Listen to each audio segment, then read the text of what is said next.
where we lack compassion for ourselves is very often where we lack compassion for the other.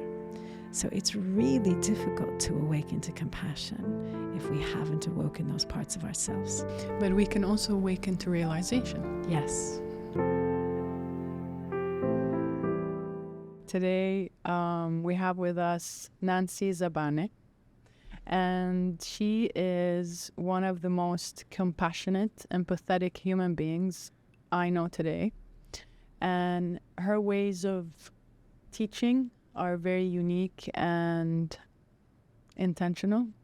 And this is why today I'm very keen to introduce you to Nancy Zabaneh. She's a Kundalini teacher and a compassionate well-being coach. But I will allow her to further introduce herself. Nancy. Thank you, Noelle. It's really, really great to be here. It's not always easy to introduce, when you wear so many hats, and yet there's a foundation to so much of what you do, the pulse. So much of who I am and how I engage with the world is Kundalini Yoga. And that really propelled me not just to learn and to train, but to teach and eventually to train teachers. And to just continue to navigate this world of just self-inquiry and just opening up to what the infinite has available to us. And when I talk about the infinite, I'm talking about everything that we cannot see, everything that the finite mind cannot really open us up to. And in order to be able to access those territories, the breath and the body and the intention are key. Yeah. So you identify yourself as a Kundalini yoga teacher. But from the many conversations I've had with you, you do beyond Kundalini yoga teaching and practice. What are those elements of Nancy? Yeah. So it's been a journey, again, of training in different modalities. But I would say that the most kind of active and present counseling modality that I'm using, in addition to Kundalini Yoga, is compassionate inquiry, which is the psychotherapeutic approach founded by Dr. Gabor Mate. And I was privileged and honored to be part of the primary cohort of this particular method. And I've been working with it for many years now. And in addition to the different sort of elements of NLP, of wellness intervention skills training, of coaching in all of its sort of colors and threads, of the applied science of numerology, and at the foundation of the essence of the yogic philosophy and lifestyle. Yeah. When you say compassionate inquiry, what does that entail and how do you teach it to someone? Okay. So compassionate inquiry is a method. It's a psychotherapeutic method that was founded by Dr. Gabor Mate.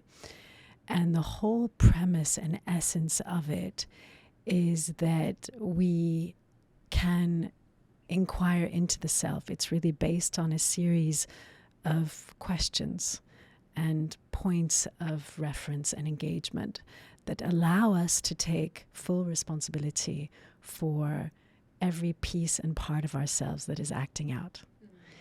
And also that forces us to take responsibility for ourselves in this life. I think that it's so easy to find ourselves in the space of victim. This happened to me. I can't believe it. I'm so angry. I'm so sad.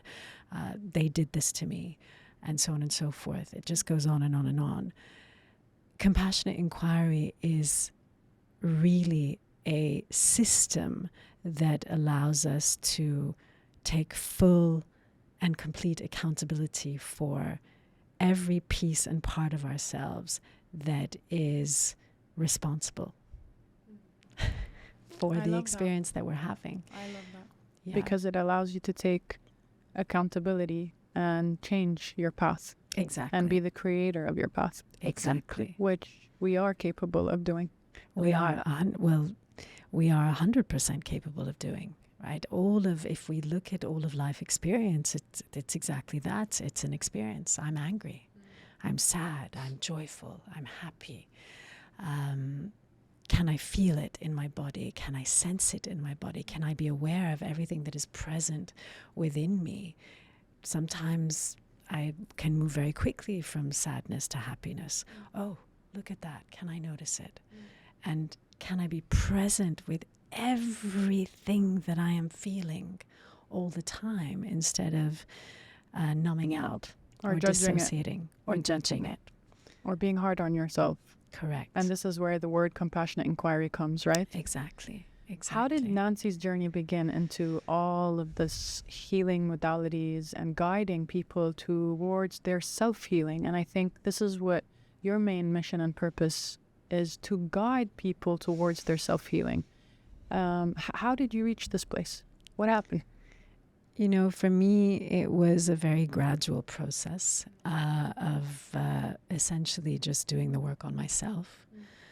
And I would say like sort of the pinnacle of that shift began about 16, 17 years ago, after my third child was born, and realizing actually that I was on a little bit of a hamster wheel in the corporate world and not fully feeling satisfied actually with where I was in my life. I had been married for several years, had these 3 incredible kids, was engaged in a very interesting career, but felt that I was really operating at a fraction of my capacity. And I realized also that I was on the verge of a burnout. And it was that kind of burnout, that sense of like, wait a minute, there's more here. And I'm really just operating at a low ebb right now. And what could it be? What is it? And getting curious and beginning to sort of ask myself, you know, what is the purpose of life? What is the meaning of all of this? I have this family, I have this husband, I have these children. I'm, you know, moving towards accumulating accolades and assets and achievements and everything society tells me that I should be, I have. Exactly. Yet I feel missing. Yeah, it was a sense of really longing, and also this sense that there's more, and that the sense of more felt within, very much not so. Without, exactly. The without I had, you know, I had it all. The within, it was like, okay, you know, there are things about me that I'm not fully expressing.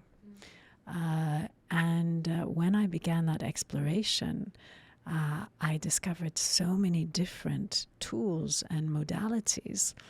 And it was around that time that I discovered Kundalini Yoga.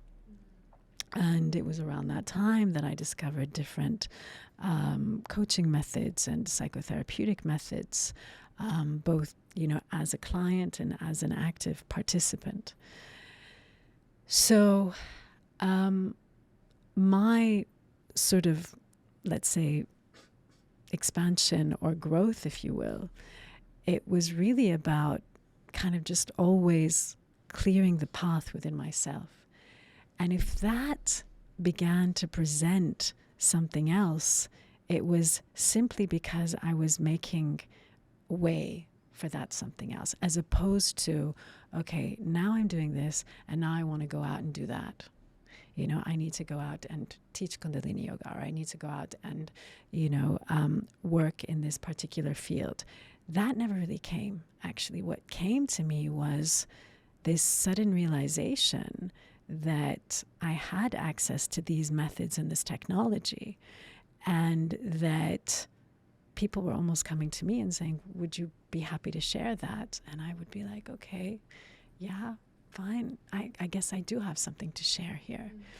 And from that place, things began to grow. And so as I began to sort of self-crystallize, pave the way for a certain clarity within myself, clear more and more of this heavy baggage that I carried around my own story, around the social conditions, I began to make way for something else and pave the way for something else. And it almost came to me. I didn't go looking for it. I never had any intention of teaching Kundalini Yoga. I just was experiencing Practicing it, experiencing it. And then I found myself teaching it. And then again, it wasn't really intentional to sort of find myself going deeper and deeper and deeper. I just found myself again yearning for a more expansive exploration of the technology. So it was all kind of like, okay, now I'm curious. I want to know more. Let me go deeper. Let me understand the science behind this. And that compelled me into further training. And that training just kept taking me down a different road. And the training opened me up. Suddenly, I was part of an academy. I was training more deeply. And now to be doing what I'm doing, which is training teachers, and now hundreds of teachers across the region in a very particular school of yoga, is a blessing and a privilege. It truly is. It truly is. When you say societal expectations and the thoughts that you needed to surpass before going into the journey of healing and healing yourself and then finding yourself in the teaching, what were those societal expectations that you feel were weighing on you, and what were those thoughts that kept you back, and how did you slowly unravel them or realize them, because you at the time didn't have that teaching? Sure. I feel that what happens to many of us, and definitely what happened to me, is that we become over-identified with the role of being a woman, whatever that means in our society, over-identified with the role of being a mother, over-identified with being a wife, over-identified with the professional identity. So holding on so much to this identity of wife, of mother, of professional, holding on to the identity of being Palestinian, which carried a heavy burden and a heavy weight. And as I began to do the deeper work, peeling all of these layers of identity, to actually find that there's something very deep and much more reflective of the truth of who I am. And that's Sat Nam. That's the essence of the yogic teaching, is literally, who are we when we peel off all of those identities? Is this truth? Is this pure essence of the divine? And so you ask about the expectation. I think, of course, there is a lot of expectation, and definitely in our society as a whole, definitely coming from the cultural background. I'm Palestinian Canadian. My parents were both refugees, and for them, it was a dream for me to kind of have the sort of education that I had, to go as far as I did, to go down a sort of traditional route of getting married and having children and so on and so forth. And I literally, I ticked every box that you could imagine, the super, high achieving box in the academic realm, and then the high achieving box in the professional realm, and the high achieving box in the personal realm, and then having the kids, and all of it was all the boxes were ticked. And yet again, this realization that that's not it. That's not what this is about, and how to straddle this much deeper knowing that I had, or this deeper yearning that I had to express something that was much more alive in me, or had become much more alive in me. How were you able to unravel the thoughts without having the education or the tools of healing? Or at the time, for example, I think obviously when we go internally, we start to tap into our intuition. We start to tap into the the parts of us that are inevitable, certain compass directing us towards the inevitable. But without having the education like we have today, or teachers like yourself, it's, I believe, very challenging to believe that voice, especially with that societal expectation, where I believe is still going on. Yes. In certain closed doors, in certain societies, it's still happening. It's still very much closed, and the stigma's there. How were you able to journey through that? So I think my first encounter, when I look back, was through the teachings of neuro-linguistic programming, because as someone very cerebral, naturally very cerebral, I tend to spend a lot of time ruminating and kind of going over things and intellectualizing a lot of things. And I very often struggle to drop into the heart quite naturally. So what that helped me understand was that so many of our stories, so many of those ruminations are based on limiting beliefs. And did I have a compass before then? Definitely I had done therapy. Definitely I had had conversations. Definitely I was reading and I was well read. But I wasn't necessarily clear on the compass. And I get it. I get when you're just kind of coming into contact with sometimes a lot of these uncomfortable feelings that you wouldn't necessarily question the belief system. We tend to only question the belief system when things begin to crack. And for me, the burnout and this also combined with this realization that actually all of this exterior stuff was just exterior stuff, that for me was the wake-up call. And the fact of the matter is, having worked with thousands of people over the years now, literally, is that the human being typically needs some kind of a crisis, some kind of a, slap in the face in order to begin to self-reflect. So it can be an accident, it can be an illness, it can be a job loss, it can be a separation, it can be the collapse of family, it can be a death. But the way and the nature in which we work and operate as human beings is in this default state of dissociation and numbness. And so the jolt comes when that crisis comes to literally shake us out of our stupor. Because consciousness is not going to awaken when things are hunky-dory. Right? And was there something that shook you? Yeah. I mean, the burnout was a shakeup. I think the state of my marriage was, at the time, unsatisfactory. It was a struggle. I was really struggling to see and be seen. Our communication levels were low, and I don't think that there is a couple out there that doesn't at some point reflect on whether or not they continue. And for me, it was like, okay, here I am, 3 kids. I've chosen this beautiful soul as my life partner, but I'm struggling. Like, can I do this? Can I get up in the morning and still choose him and still keep moving and still keep moving forward and choose him with a sense of real agency, as opposed to I have to do this. I have to do this. And also, like, you kind of wake up in the morning and the day goes on and he says something and you say something and somebody's triggered and everybody nobody's taking responsibility. Whereas when I wake up in the morning and I turn to him and literally while he's asleep, I say, okay, I choose you. I choose you. And the rest of my day continues with a deep sense of responsibility and agency. Okay, whatever it is that I put into this relationship, I am responsible for. Whatever it is that I experience in this relationship, I am responsible for.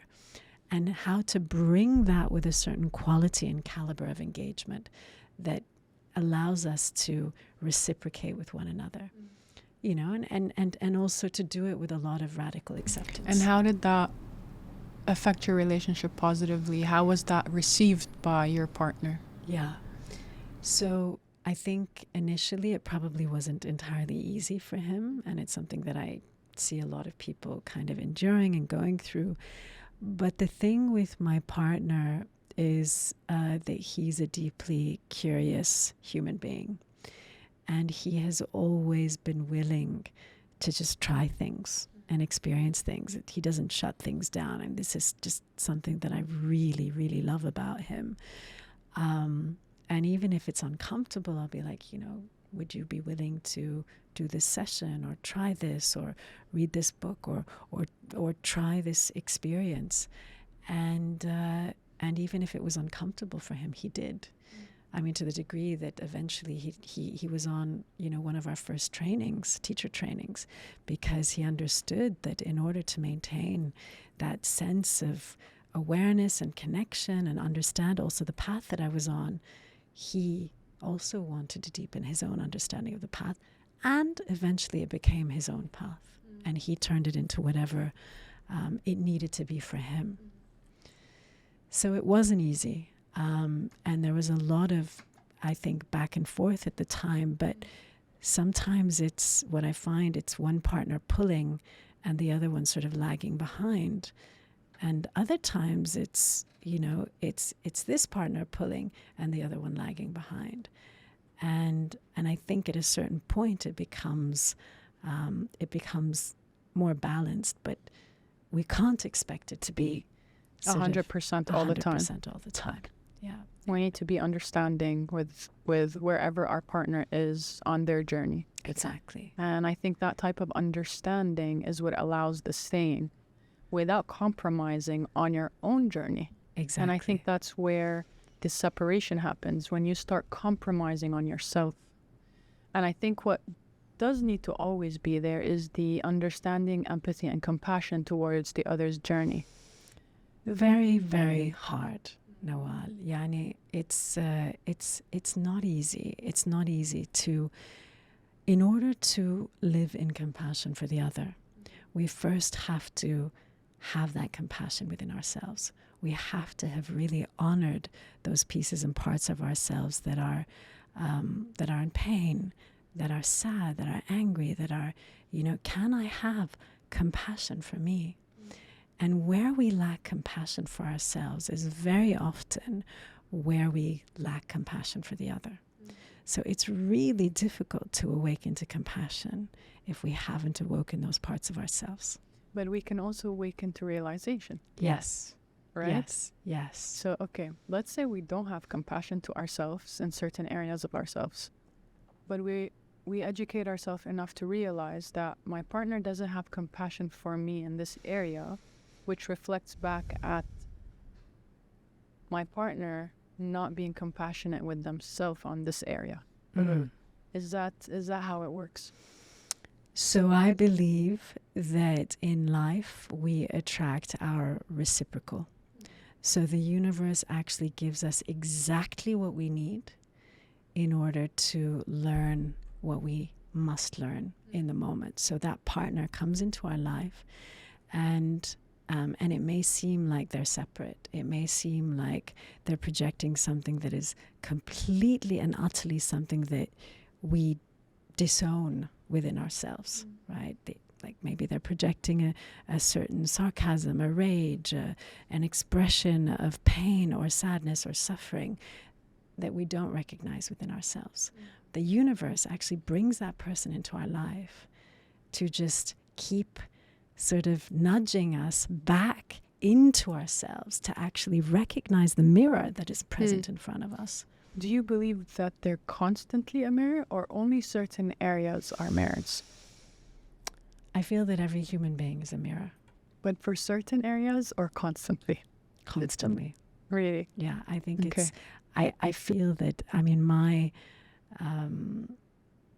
expression or my understanding and appreciation of relationship is that the divine exists in every human being, and that the reflection of me exists in the other, and that if there is something that is really triggering me, that I need to really look at that within myself, as opposed to kind of disown it and project it onto the other. So it's hard. It's like, oh my goodness, I'm uncomfortable. Because otherwise you wouldn't be triggered, right? Exactly. And all the parts of them that's not triggering you are not phasing you. Precisely. Because they're not touching anything inside of you. So interesting. That piece, it's my button, right? My button is like sitting inside of me. If somebody is pressing that button, it's because I'm allowing them to press my button. The button exists in me. It doesn't exist in them. It's not outside of us. And so my entire experience of being triggered, my entire experience of feeling like the victim, which is the default, right? Let's face it, it's very much the default for so many of us. Oh my God, they did this to me. I can't believe they said this, right? So whenever there's a trigger, it's a clue.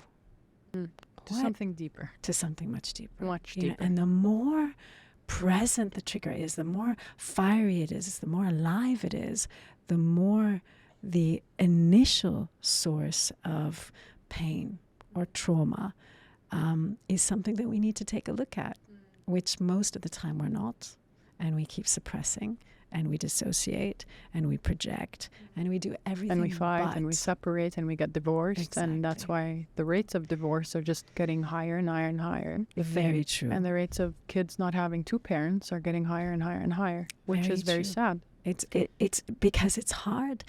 It is so confrontational to live in relation with another human being in a no exits vehicle like what is intended to be the sacred institution of marriage, and to keep coming back to the self. How do you think can this be solved? How can the rates of divorce go down? How can couples solve this? How can they solve their insecurities? How can they solve their projections, their blaming, their victimizing? How can this be solved? And is it true that if they do take the route that you will tell us about, is this the solution? So I teach that an institution like marriage, for example, is a carriageway to consciousness. Okay? Why is it a carriageway to consciousness? Because it is like the ultimate confrontation. No exits. You can't go anywhere. The mirror is right there. You're constantly confronting yourself. Constantly confronted. Right? Constantly confronted by yourself, effectively. When we become capable of taking full accountability as a couple, two individuals, you have sort of one individual, another individual, and then you have the relationship. When we become capable of really taking ownership of our part, many things become possible. Many things become possible.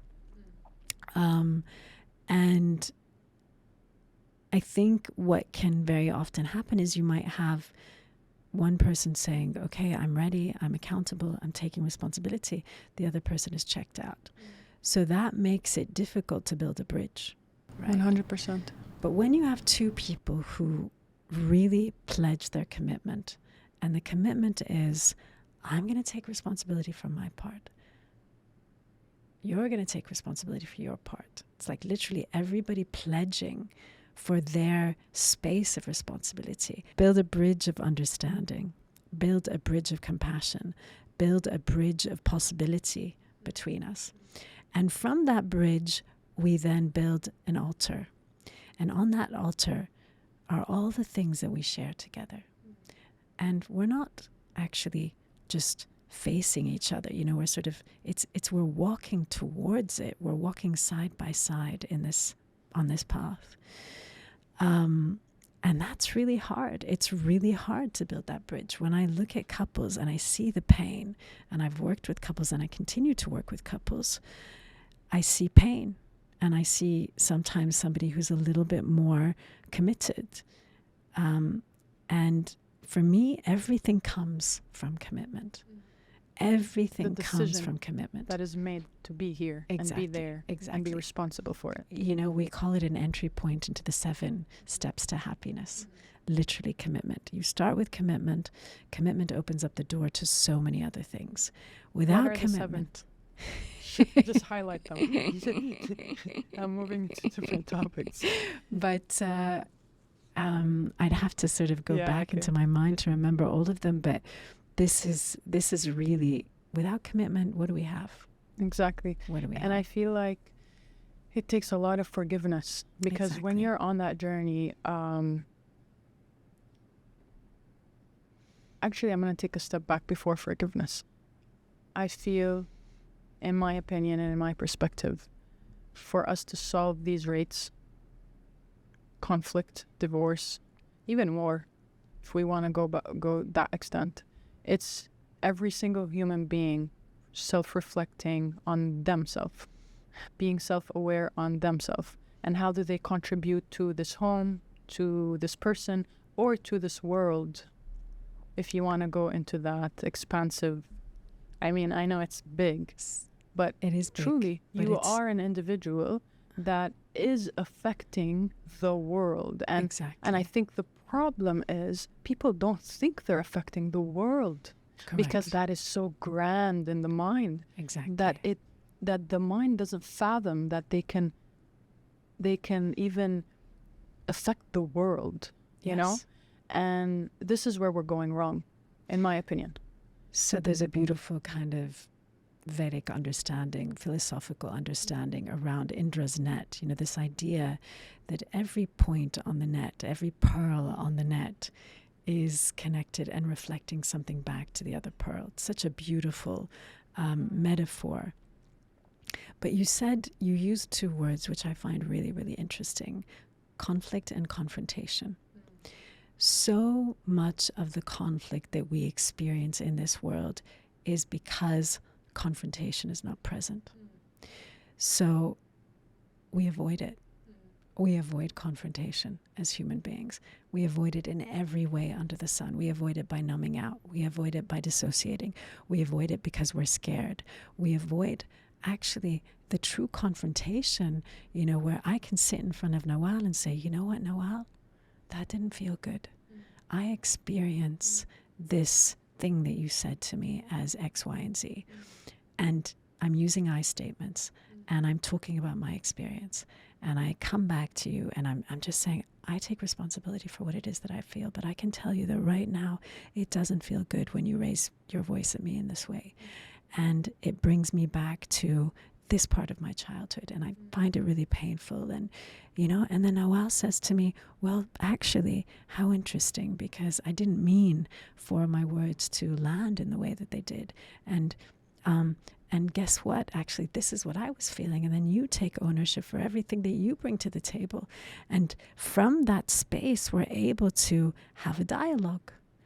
And dialogue makes so many other things possible. And it actually helps to move us away from conflict.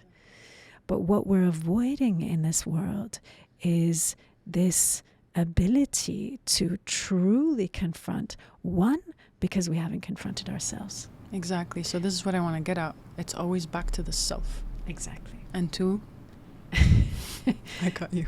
Responsibility. How am I responsible for this experience?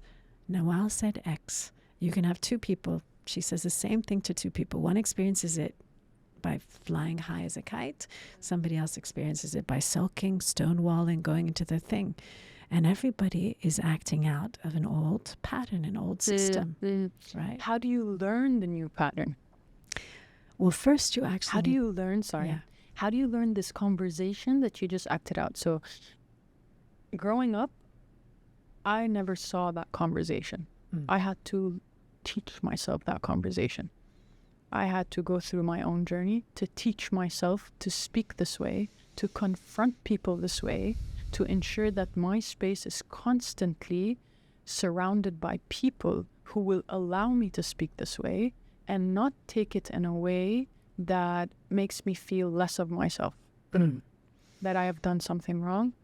I had to teach myself that. how can people teach themselves that? What are the tools that we need to learn, or the sessions or the classes that we need to take to be this person who is self-reflective, self-aware, and compassionate in the way they speak to others? I believe it's a lifelong journey. And it's a muscle. Like, if you're not exercising this muscle of awareness, this muscle of consciousness, that it's going to go back to sleep. The Kundalini energy, when we talk about the Kundalini energy, we're talking about the purest energy of our consciousness, of our awareness, of our awakening in this lifetime. And that energy is dormant in most of us. Because of life. Awakened. Because of life. Because of so many different things. I mean, the natural state of that energy for so many of us is that it's suppressed, that it's asleep, like a coiled serpent that's kind of in its sleep state, right? And then when we begin to awaken the energy, there's this kind of, again, this agency, this accountability, this self-inquiry. How am I responsible for my experience? And it begins with a question. It begins with the question, what? What would this situation, whatever it is, have me know about myself? What would it have me learn about myself? What would it have me see that I'm not seeing? And the next question might be, so what? Okay, so I've got this awareness, this knowledge, but so what? So what? I'm still engaged with the world. I still have this set of circumstances. I still have to deal with this boss or this husband or this partner or whatever it is. And from that question comes another question. Now what? Okay, there is this awareness. There is this kind of feeling of like, okay, I could go this way or I could go that way. And then now what? Really, again, it forces us back into the driver's seat of our own life. So it's really, really interesting. Like you say, like what would you say to someone? Well, first and foremost, it begins with the what. What is it? Why does this pattern, this thing, keep showing up in my life? What is it? Like whether it's like an abusive partner. It's like we just go from one abusive partner to another, to another, to another, keeps showing up. It could be both emotional and physical abuse. Exactly. All forms of abuse. Yeah. But what is it that in me keeps choosing this thing? What is it in me that keeps choosing another set of variables in my life that are not agreeable, that are not serving the highest version of myself, or that keep me down, that prevent me from seeing grace and connectedness and experiencing love and compassion? So first it begins with questioning, the questioning, what? What is it? What is this thing that keeps showing up? What is it that I need to change in me in order for this thing to cease to exist in my life? Then I would say, what are your pillars? I would ask people, so what are the pillars that help you to stay on top of your story? Because every story, Noel, begins with a belief system. An unmet need that then begins and continues with the belief system. The belief system upholds a story. And that story is active throughout our lives on autopilot like a churning.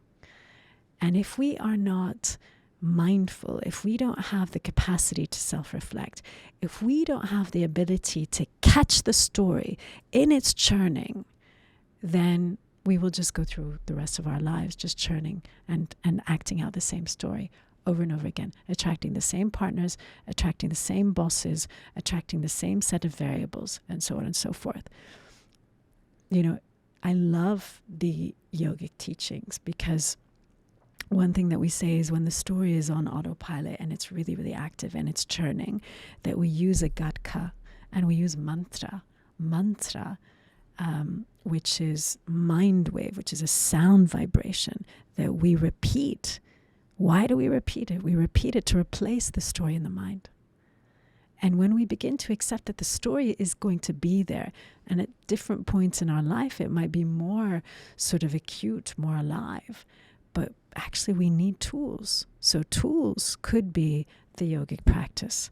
Tools could be having a trusted therapist or coach. Tools could be having an active practice of what keeps me connected to my body, what keeps me connected to my breath. For some people, it's literally their morning walk. For other people, it's watching the sunset at the same time every day. For some, it's for example, their daily prayers. It's their prayers. The point of it is to interrupt the thought, correct? Exactly. So the mantra is to interrupt the loop. What do I have to disrupt? I love that. What do I have to literally, like if you think of a gatka, I love the metaphor of the Persian wheels. In order to stop the Persian wheel, we needed to take a stick. And that was the only way that you could stop the wheel from turning. So you almost need to what is your stick? What is your stick? What is your sword? What is your root kind of? Could it be also? Yeah. What is your root? In the ground? What grounds you? Okay. What grounds you? So that's an important question for people to answer. Exactly. What is your... So if you know, and I love the premise of, okay, when we begin to understand the characteristics of the mind, when we understand and really understand that the mind splits and that it acts out and it bases itself on polarities and that it has certain very automatic, and when I say automatic characteristics, then the question is, how do I talk to my mind? To change. Literally, I say to people, talk to your mind. Talk to your 100%. mind. Learn to talk to your mind. Your mind is going to go into this story that's based on an old belief system, that's based... And you kind of have to train it. And you've got to train it. Talk to your mind. Literally, no, I see you. I see where you're going, mind. Stop. 100%. You're not going to go there. Yeah. I am not going down there with you. I'm not going down. Yeah. I know where this is going. You're not taking me before. there. I've been there before. Yeah, and it did nothing. And it proved you wrong 100 times. Exactly. And yet, still here we are. And yet, so first, we need to be able to also recognize the pattern. There is a pattern. Wow, there is a pattern. Oh my goodness. I keep reliving the same thing. That realization of the pattern is overwhelming. And I think this is something people don't highlight in therapy and through guided healing sessions. It's not highlighted. And it's very interesting and important to educate people on that. When the realization hits, it hits like a brick or a mountain has just slapped your whole body and face. And you might be in bed for the next 2 days, and that's completely normal. This is something that people don't tell you. No. That it's completely normal. You are not further depressed. You are not you're not getting worse. Actually, this is healing. And healing is courageous because of this. This is very true. I mean, healing comes in, peaks and troughs. You'll have moments when you feel elated and clear and, oh my goodness, I've got it, I caught it, I see it. It's like a glimpse. And then you have moments when healing also feels like, oh my goodness, I've been carrying this heavy, heavy, heavy baggage for so long. It's this realization of how did I do this? Oh my goodness. Oh my goodness, and look at the domino effect that this thing has had, and this sense of agency that comes with the realization, which is not always comfortable. No, it's not truly always isn't. Comfortable. Truly isn't. I've seen people go through their healing, and when the realization hits, it's like they think it's not working, but I always just come in to remind them that it is working. You're feeling it because it's working, because you've accepted to feel it and you're ready to feel it. Exactly. And you're ready to heal it.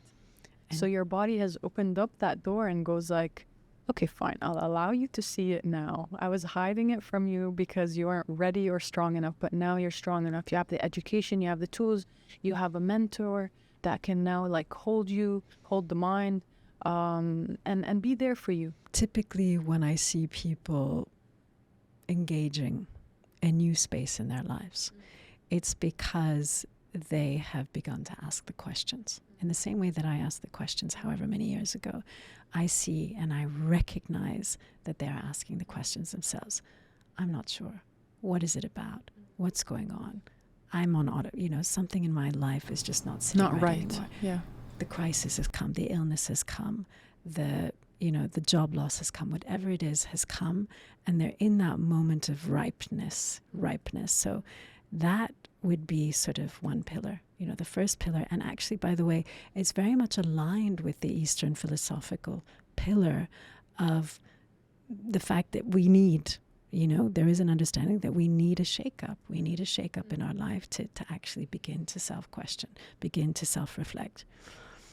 The next piece is there a teacher? Is there a mentor? Is there another being, another soul out there that I have chosen to relate to the light of my soul? So that person is not relating to my drama, not relating to my trauma, not relating to my stories, to my belief system, but is literally relating and choosing to relate to the best version of myself. If you want to call that a teacher, a mentor, a coach, to a lesser extent, I would say a therapist. It can be, depending on how that relationship evolves, then that becomes sort of like, I would say, almost like the reflective point, the soundboard to say, okay, I choose you. And now there is something for me to kind of reflect on. Why is that important? That being, that soul that I have chosen is there to poke, provoke, confront, to elevate. And there might come a period where that being is really vital in my life for a few months. It could be a few years. It could be your entire life. But I personally, for me, I know that I needed that, and I see the degree to which it supports others. So having that very clear, conscious awareness of who that soul is in your life. The third thing I would say is having an active practice of self-awareness practices. It can be your spiritual practice. It can be your prayer practice. Do you have a meditation practice?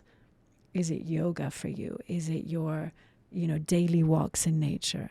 What is that practice that keeps you out of the mind and into your breath, in your body, in your heart space, that allows you to begin to develop a certain quality of intuition and awareness that is different from the quality of where you might have been living much more in the headspace? So in terms of pillars, I would say beginning the questioning, having a teacher/mentor, and moving into a space of having really an active, solid discipline. What is my discipline? How do I wake up in the morning? How do I go to sleep at night? The fourth thing that is absolutely essential, in my opinion, is community. How does community play a role in my life? Am I living as an island unto myself, which, is great if I'm a monk and sort of living in that Himalayan cave and dedicated to a practice of upliftment through my vibration, but not engaging with the world? Or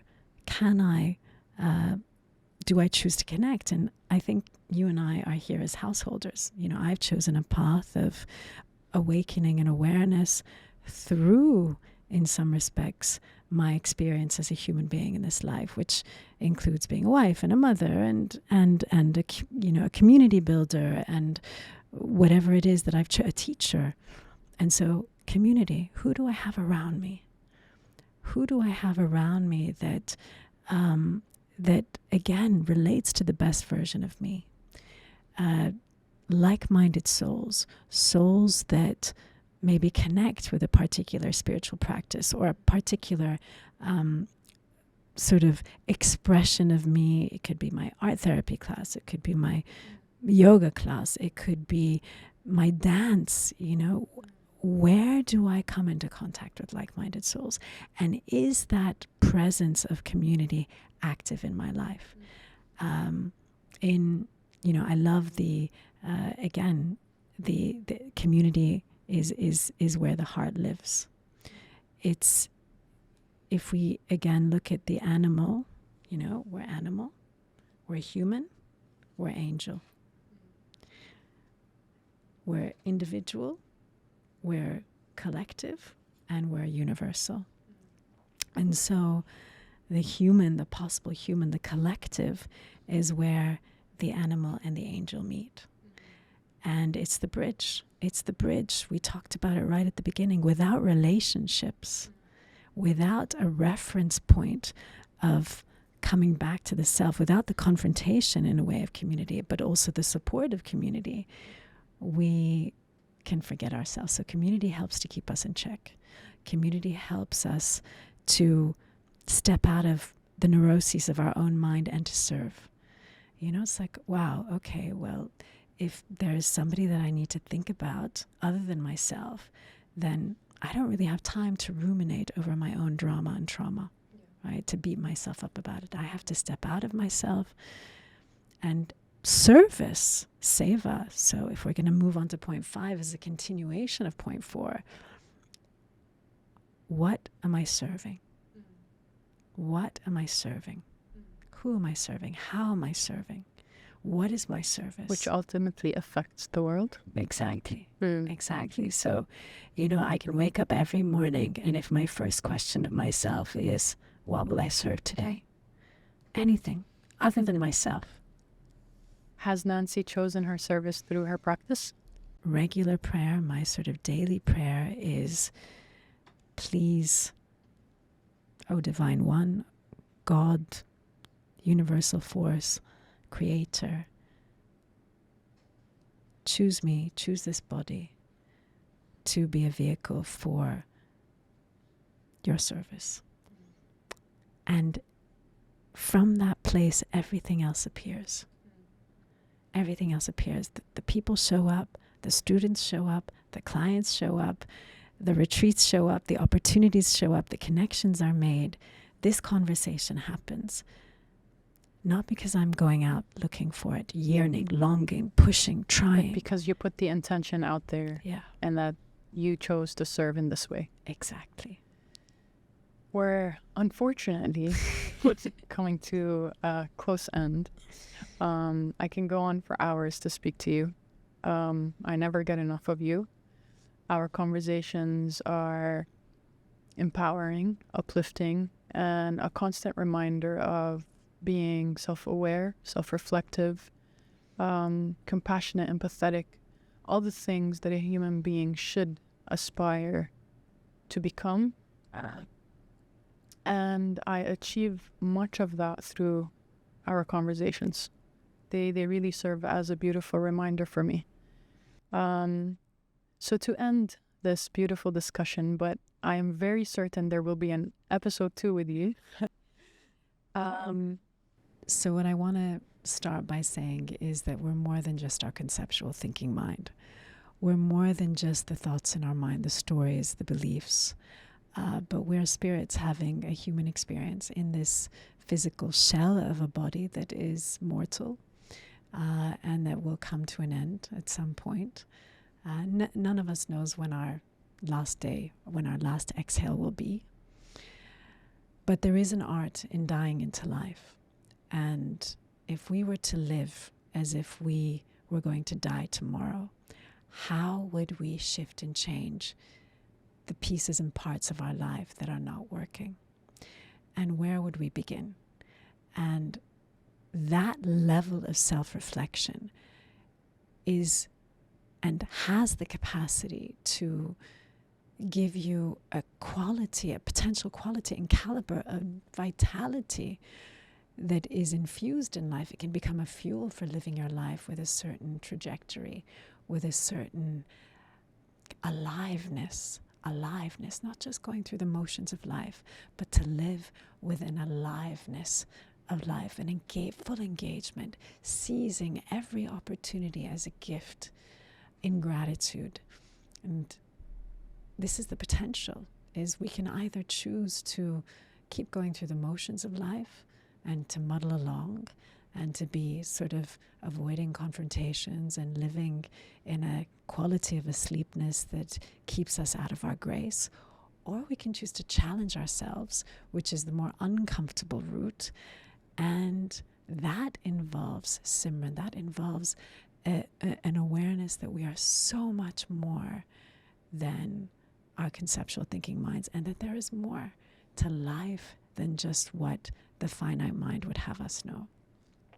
So to end, I would say, remember your breath, remember your body, remember your toolkit for staying on top of your stuff, whatever it is. If you don't have one, find it, look for it.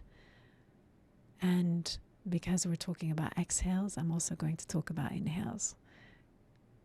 Slow down the breath. Take a deep, deep inhale. And sometimes it's about holding the breath, holding that point between the inhale and the exhale, and just stopping everything with that point of focus where nothing else ceases to exist but this present moment. And then taking a long, extended exhale.